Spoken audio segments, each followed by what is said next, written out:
Well, it's 10-3. If I'm not even introducing myself. It's 10-3 right now in between games of the Met doubleheader. They're in the top of the eighth, and Dansby Swanson just hit a grand slam. That's a 7 RBIs, 11 RBIs in the series. And as Keith just said, I'd love to know what restaurant he's been eating at. Tony Saraceno. This is the Tony Saraceno Baseball Show. If you like what I got to say, hit the subscribe button in the bottom right-hand corner. Love to hear from you. Love your comments. Got a couple of comments in the Hall of Fame video. Big shout out to my former boss, Dave. Dave, I love you. Don't change, man. Is a very knowledgeable baseball man. Was a hell of a catcher. There was a time he beat a younger man in a foot race a long time ago. Extremely quick over short distances. Anyway, hope you're out there listening, watching. Mets right now, this is a disaster. Okay, the Cubs are clubbing the Mets and doing a number on them. It's going to be 11 games under 500. Nolan McLean did not get the job done today. I heard Gary say, this is his second year. He's learning. Well, Keith said that. Then Gary said, well, you're going to be I don't know if you can afford to have him learn when you're this bad and you didn't even pitch well. Well, I've been saying that, and I hate to say it, and I hate to be gloating here, but a blind man could have seen this coming. All you Met fans out there, you watch these games for years and years and years. David Stearns took a pretty good ball club and turned it into a shit show. Excuse my language, because this is what this is. Blown out yesterday. Yesterday. Blown out this game. You got Mania going in the second game. No Juan Soto, which makes this club anemic. And I'm sorry, I don't want to still hear injuries as an excuse. You got a $320 million payroll. You ought to be able to get some depth. Okay? The same old crap. You got Beatty out there hitting 219. He's in a bad slump.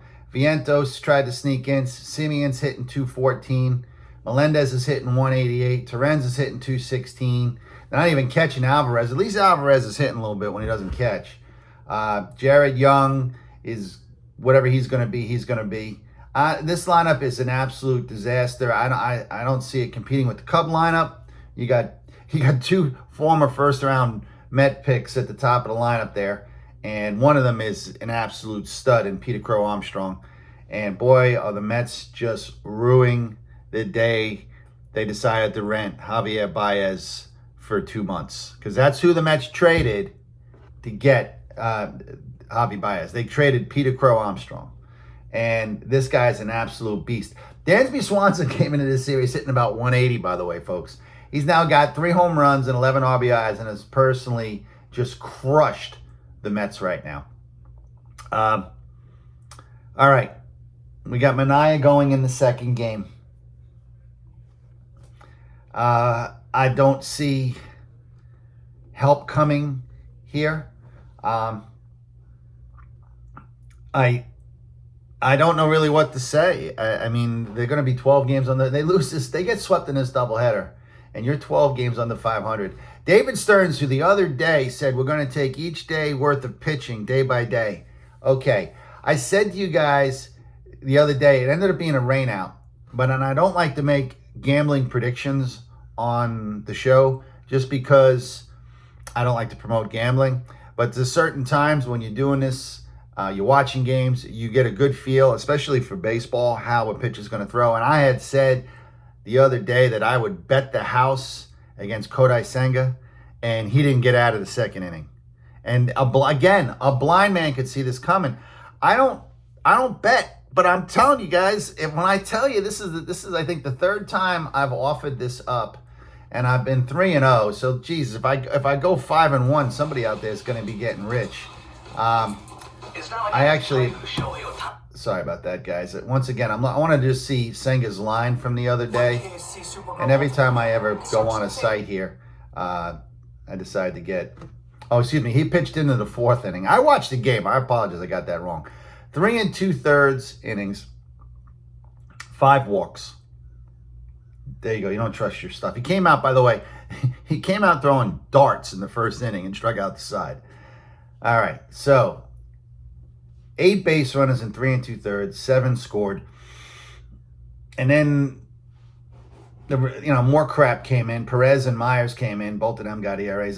These guys are going to start to struggle. Their arms are going to start falling off. I'm sorry. Minter right now is a reliever right now who's actually been tremendous. He hasn't given up an earned run this year. Again, forced a pitch in a game. The Mets were trying to keep it reasonably close. They did score 3 runs in the last inning. But that was on a meaningless Bichette home run. Kind of got them within 9-6. Maybe it helped. Bichette has been coming to life, but has it helped?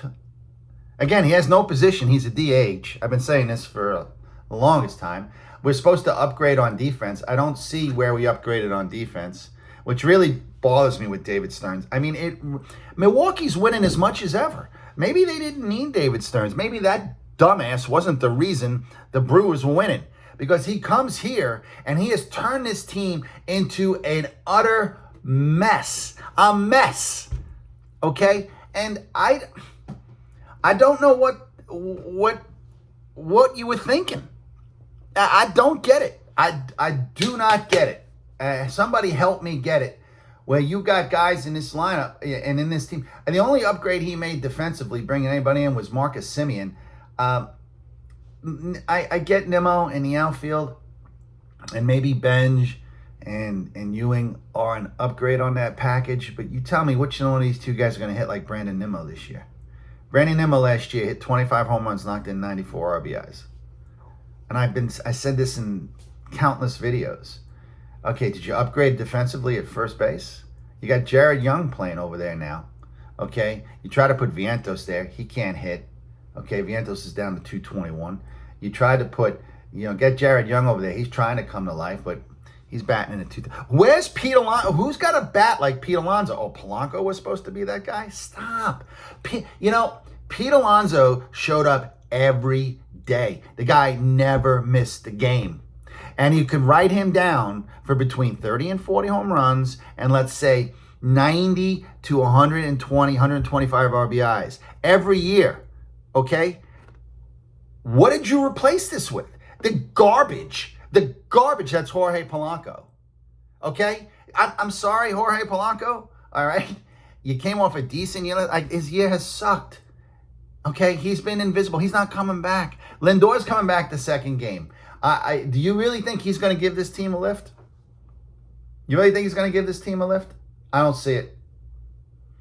I don't see a lift coming here. Okay? I'm going to do a video, by the way, as well. The next video I'm going to do, I did a Hall of Fame video, and I hope people watch it. It's kind of, the Hall of Fame is a fun thing to discuss. I went and I was talking today to a guy, and he was running down every play. There's 251 position players in the Hall of Fame, non-Negro League, Negro League, not counting the Negro League, not counting pioneers, umpires, managers, and front office people. You don't have any of those. So it's 251 position players. And he ran down the list of me, and I was saying, no, yes or no, yes or no. There's very few guys that you have to really think about, like, I don't know. I kind of felt that way about Beltran, but his numbers are there. But there's a couple other guys, like a Don Drysdale. Sorry, you Dodger fans out there, but I don't think Don Drysdale is really a Hall of Famer.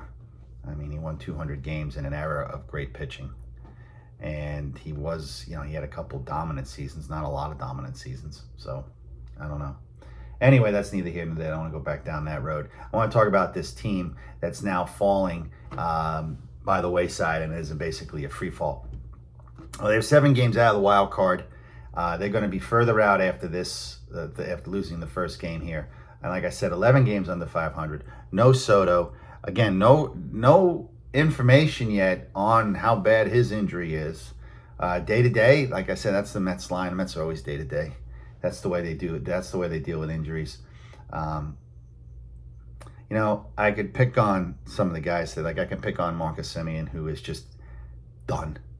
I mean, did anybody not see him being done here? You laugh at Jeff McNeil all you want. Jeff McNeil struggled to get out of the 240s last year with the Mets and the year before that. But Jeff McNeil was a very versatile player.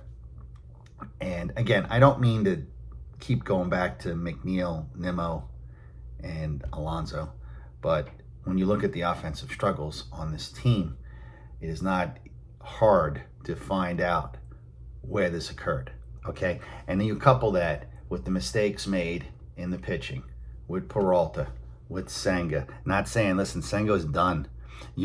So you decided with your payroll, because I couldn't spend any more money because I got so tied up, that you were going to have to count on Senga this year. Well, Senga is, if he doesn't want to go to the minor leagues, then the hell with him. That's the only way I could say it. The hell with him.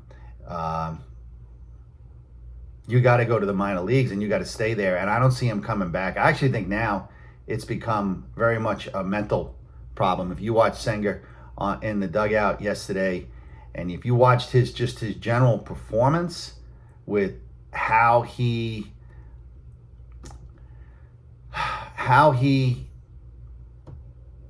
reacted and how he changed his game plan during this game and how fast he changed it after he walked his counterpart from Japan, Suzuki, yesterday, he literally got scared, lost confidence, lost the drive to attack. This is a pitcher. You should always be in either two types of mode. In my opinion, you should be in a deceptive mode or you should be in attack mode. Okay. Sometimes with a deceptive mode, you let the hitter think that he's in charge and you throw him something. It could be off speed, which is deception. It could be drop down from a different arm angle. There's a lot of ways to deceive a hitter. And I don't know if you've ever had a chance, you go back and you watch Warren Spahn. Warren Spahn was left-handed, but just to give you, Warren Spahn, when he pitched, his left arm came up and his right arm came up. I'm doing this backwards. And his left arm came right behind it. And that's how he would come in and pitch. And you just had trouble picking up the ball. He was naturally deceptive. And he used to say something that was fascinating. He said pitching is about the disruption of timing and hitting is all about timing.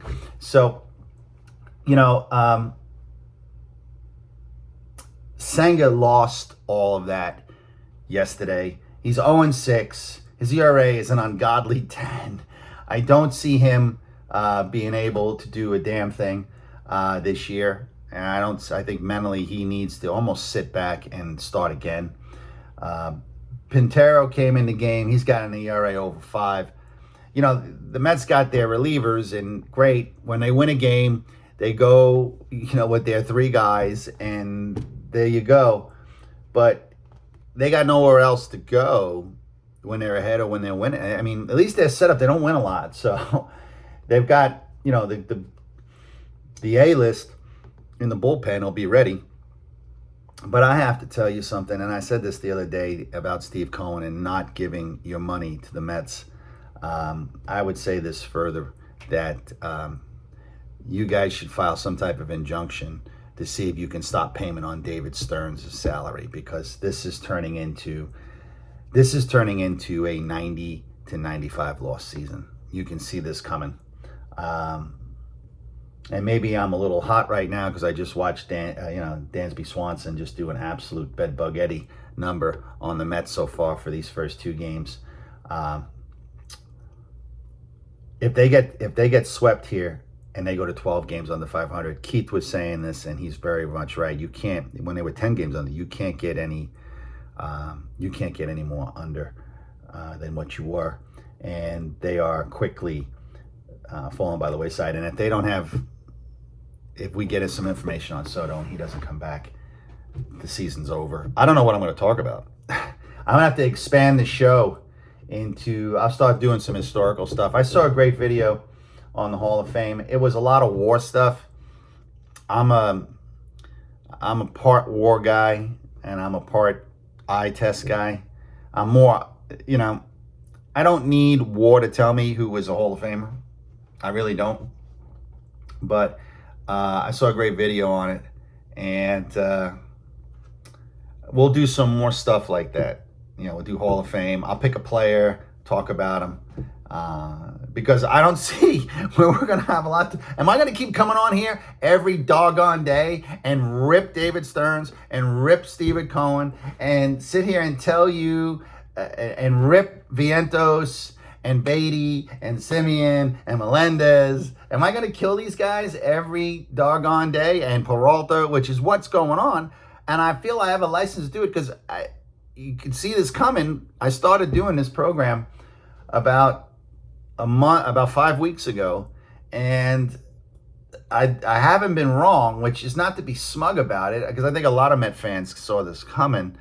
But like I said, a blind man could see this coming, and they're not done yet.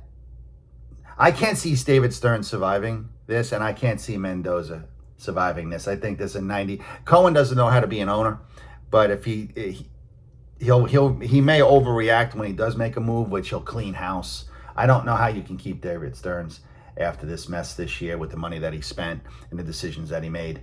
So it's going to get ugly. So we're going to the bottom of the ninth coming up, and Mets down 10-3. I don't know who's coming up for the Mets. It doesn't really matter. They'll go pretty quietly. If I had to look at the batting order here, I'd probably say Young, Alvarez, and Beatty will probably be coming up. But don't hold me to that. Guys, it's a tough time to be a Met fan, and I hate to compare him to the Yankees, but the Yankees lose a ton of players, and the Yankees still manage to scrape out wins. They still got depth. They still got some guys that can come up from the minor leagues who can make big impacts. You see, Ewing and Benj aren't going to make huge impacts because they're just not power hitters. All right, they can't get hot for 2 weeks and carry a team, which you've seen young power hitters do and come up. It's always very exciting to see a guy come up and hit 6 home runs in 10 games. But that's not what AJ Ewing and Benj are. And I can just tell you, without Soto in this lineup, this is anemic. It's anemic. Remember when he was out the 2 weeks? They lost a lot of those games in a row, and they went a whole bunch of games with barely scoring 2 runs a game. Most of that was with Soto out. So if he's out for a 2-week span here, they could be 20 games on the 500 by the time he comes back. So anyway, this is Tony Saraceno Baseball Show. Thank you for the comments.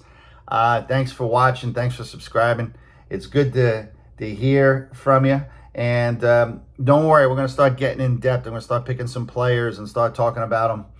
And if you got any suggestions for who you'd like to see a story of, Jeff Perlman does a good little series on what he does. Not get politically. Sometimes he gets a little political with it, which I find to be annoying. I don't find Field of Dreams to be a racist movie because they didn't have any black guys come out of the cornfield. I mean, seriously, Jeff, really? Stop. Just stop. Okay? Don't worry. They'll remake that with a black guy, and they'll have all the neat. Satchel Paige will come out of the cornfield one of these days, or Cool Papa Bell. All right? Josh Gibson and Buck O'Neill and Buck Leonard. They all come out, So, but I like what he does. Jeff Perlman's a good, he seems to be pretty self-aware, and he's got some reflection, and he's not afraid to point out where he wrote stuff that he regrets, which I think a lot of people who write negative things at times realize that I was wrong to write negative stuff. But he spotlights guys. Like he spotlights Bo Jackson. He spotlighted Kenny Easley from Seattle. The safety. He spotlighted Mark Fidrich. He spotlighted John Rocker. I saw Will Clark. I saw Mark McGuire. And I saw a host of others. And I really like what he does because he pulls a story about what he did. And he's very, as far as he's got a pretty good detail, and he puts you in the feel of that year and what he was writing about. He had a good one with Allen Iverson, which turned out to be a really good feel-good story. I don't know. I might start doing stuff like that. I'm not a sports writer, but I did hang around a lot of big leaguers in my life, and it's through the baseball assistance team. This going back about 25 years ago. I got some stories there, but I just enjoy the game, and there's a lot of players that I know things about that are kind of cool. We have to find something to talk about because at this rate, you're going to be, I mean, what am I going to do? Talk about the Mets every game? I could break down the game and tell you how they're fundamentally unsound. I tell you what, I am going to do a program on the current Met coaching staff, which if you go back and you go take a look on Baseball Reference and you pull the coaches, you will be shocked at what you find with the Mets. I'm not going to spoil it, but you're going to be shocked at what you see with the Met coaches. Okay? I'm going to leave it at that. I want to say this is Tony Saraceno. This is the Tony Saraceno Baseball Show. And maybe we'll see you after the second game. If not, I'll see you tomorrow. Take care.